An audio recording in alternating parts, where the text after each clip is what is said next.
There are no shortages of things to do on the island of Oahu, but that's really not what we're after in today's episode. This is not a do everything list.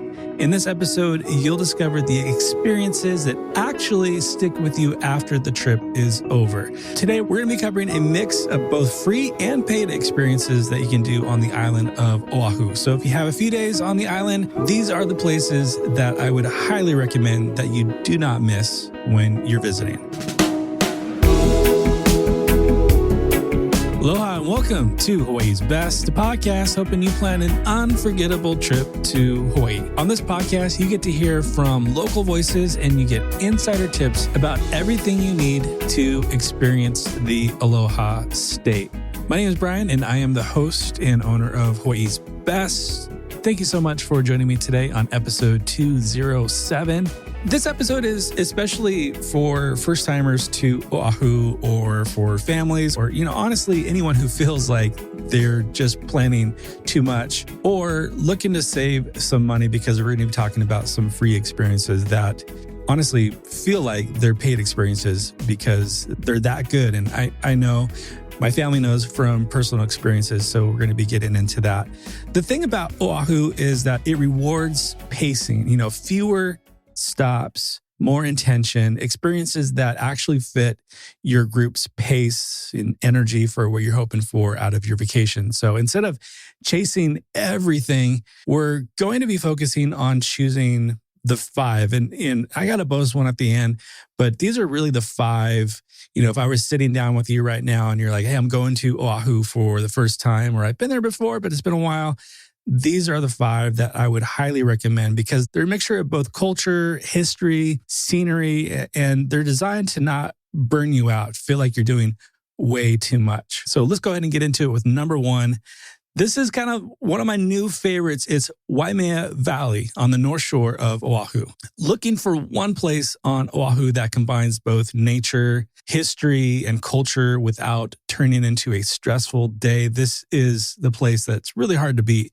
You're not going to do a crazy hike here. It's flat, it's paved, it's walkable, it's accessible, friendly, and it's within this historic protected valley of Waimea Valley on the North Shore. Within the grounds along the way, you'll see some interpretive signs. You get also to join some optional guided experiences that help explain what you're actually looking at and more about the history and the deep culture of the valley. There's native plants there, traditional Hawaiian land use right there. And you get to learn about how this area has been cared for long before tourism even existed. There's also a great luau there if you're looking for a luau experience. Toa Luau there is a great luau. I highly recommend it. And at the end of this walk is Waimea Falls. You can swim underneath it. It's cool. It's lifeguarded. It's one of the very few waterfalls that you can swim underneath that is actually lifeguard. My family and I, we did this 2 times ago that we were on Oahu, and we actually had the executive director of Waimea Valley on this podcast, and I'll be sure to link that below. He goes through a lot more of the history of Waimea Valley and talks about some initiatives that they have going on into 2026. This is also a great spot. It's kind of more of a multi-generational spot. We went with my in-laws. So for some older travelers, for anyone who doesn't want their vacation to, necessarily feel like a workout, but still get a lot of the sights and feel like they're in nature, this is a great option. It's safe, intentional, it's respectful to the land, and I can't wait for you to hear more about Waimea Valley, what they're all about. You can check out the episode after this one.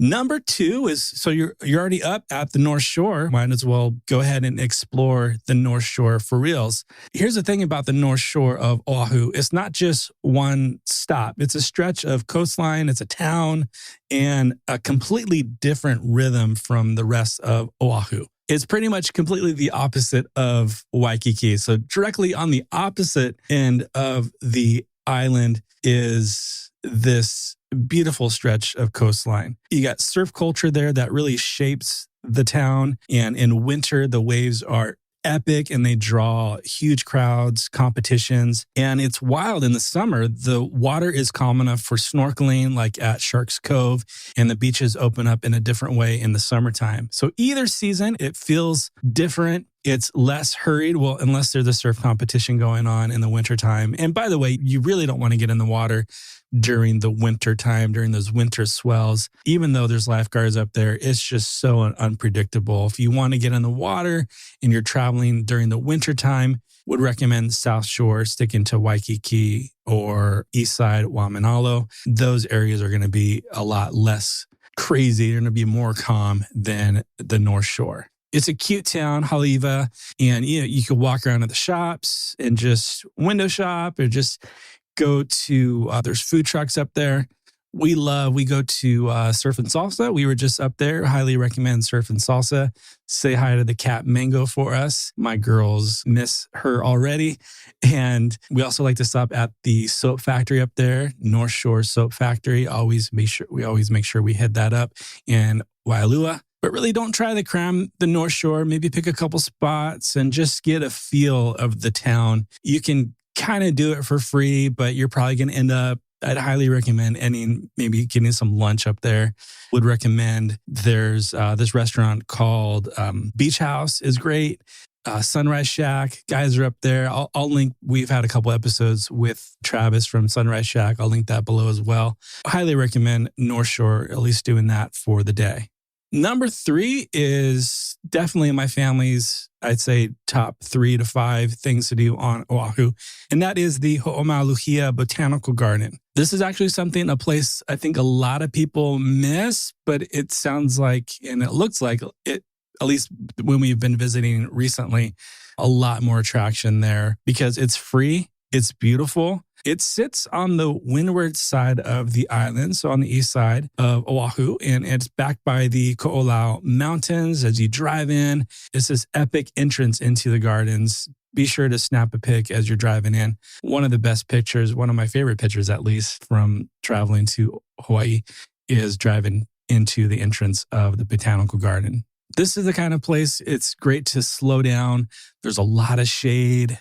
You don't need tickets, reservations. You don't need a rush. There's usually plenty of parking. There's parking throughout the grounds, so you don't have to cram into one area. But quick note, though, starting in early 2026, which we're in right now, the garden will be closed because usually it's open daily, but it will be closed on Thursdays for a while for rest and maintenance. So you want to plan around that. But any other day, you're good. I think it's like 8 a.m. to 4 p.m. are the hours, but you want to double check on that before you visit. But there's wide paths, open lawns, quiet spots. It's a good spot. You'll be able to find a little nook within the botanical gardens to just be able to, if you just need to chill or take a break. This is a great spot for a picnic as well. Families, a lot of families here. Another great multi-generational activity for your group as well.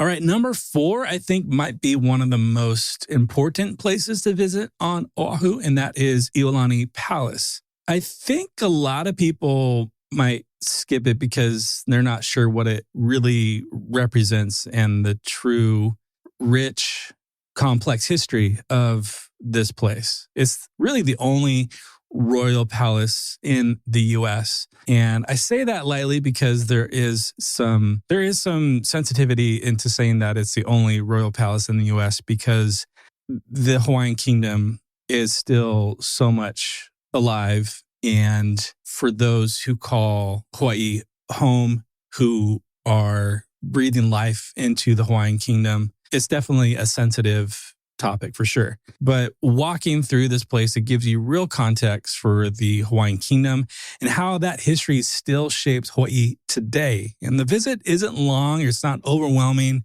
There's an audio tour, and that really does most of the work as you go through. It's clear. It's easy to follow. It's easy to grasp, even if you don't come in with a lot of background or understanding. But I think this fits well for a low energy day. Maybe it's raining. This is something that our girls haven't done. And we had it on the list to do in this past trip, but we all got sick. So our girls are going to have to wait to do this next time. But it's great because it balances out a trip that might otherwise be all about beaches and scenery and attractions and all that stuff. So if you want some culture, I definitely would highly recommend this. And it adds some real perspective to your time on the island of Oahu. Number 5, it's a paid activity, but I think it is well worth it. Maybe this would be one of the biggest activities that you do, and that would be Kualoa Ranch on the east side. The setting here alone makes an impression. It's open, wide valleys, steep green cliffs, land that feels untouched compared to most of the island. But what really sets Kualoa apart is access. You can only explore this land through guided tours. And tours really vary between experiences and prices, but they all focus on the same thing, that this place really matters. There's history here. There's cultural significance, and there's an ongoing effort to really malama or care for the land while still letting people experience it. Kualoa really works well for families and groups. So if you're looking for some big group activities, this is something definitely worth looking into. You can either choose something relaxing, or you can get more active with, ATV tours and stuff like that. But if you're going to spend some money on really like one big experience that shows you the side of Oahu most visitors never see, this is definitely one of the top, if not the top option to do that. And as promised, I have a bonus one for you. And don't come after me, but hear me out. The bonus one is Waikiki. So hear me out, because most people spend time in Waikiki, whether they plan to or not, whether they like it or not. And that's okay. Waikiki makes more sense when you stop treating it like a checklist, and you don't need to see everything. You don't need to shop every block or every mall, but really the value comes from how you see it. One of my friends, Kamaka Pili, who's been on the podcast a couple times, actually does tours in Waikiki. They're walking tours, and it's all about the history of Waikiki. There's so much rich history in Waikiki, and I'll link his tour below. It's not an affiliate link or anything like that. He just started it. It's definitely something that is super unique. Kamaka is just such a great guy. I'll link his episodes below as well. But regardless, Waikiki, the first time I went to Waikiki, it was like standing in a postcard. It's that postcard look and feel of Diamond Head off in the distance as you're standing outside of Duke's and listening to music. Henry Kapono playing at Duke's on Sunday. And you're looking over and you see Diamond Head and the sun is setting. It's just, there's not much like it. It's definitely worth experiencing at least once. You can do it relatively cheap, meaning if you're not going to do any shopping or anything like that, you'll need to pay for parking. You can just go to the beach there, maybe go grab some lunch that'll cost you. But for the most part, Waikiki isn't like the whole trip, but approached intentionally, it becomes an easiest and one of the most accessible parts of being on Oahu. Definitely would highly recommend seeing Waikiki Beach at least once. So really, what's the main point in all this? You don't need to do everything on Oahu to have a great trip. Not even close. The island really rewards you when you slow down the pace and choose experiences that fit your group and really your energy for that trip. So having a mixture of free and paid stops is good.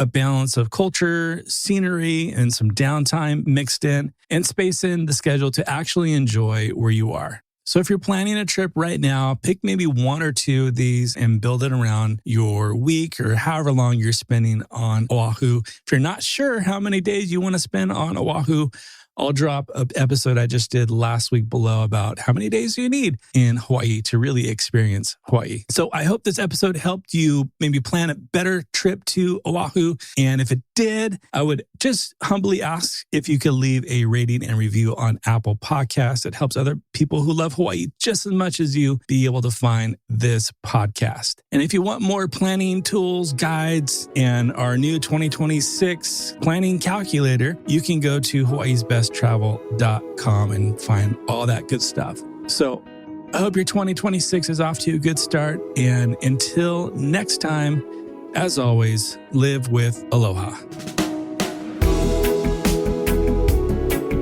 Mahalo for listening to this episode of Hawaii's Best. To stay up to date on future episodes, hit follow on your podcast app.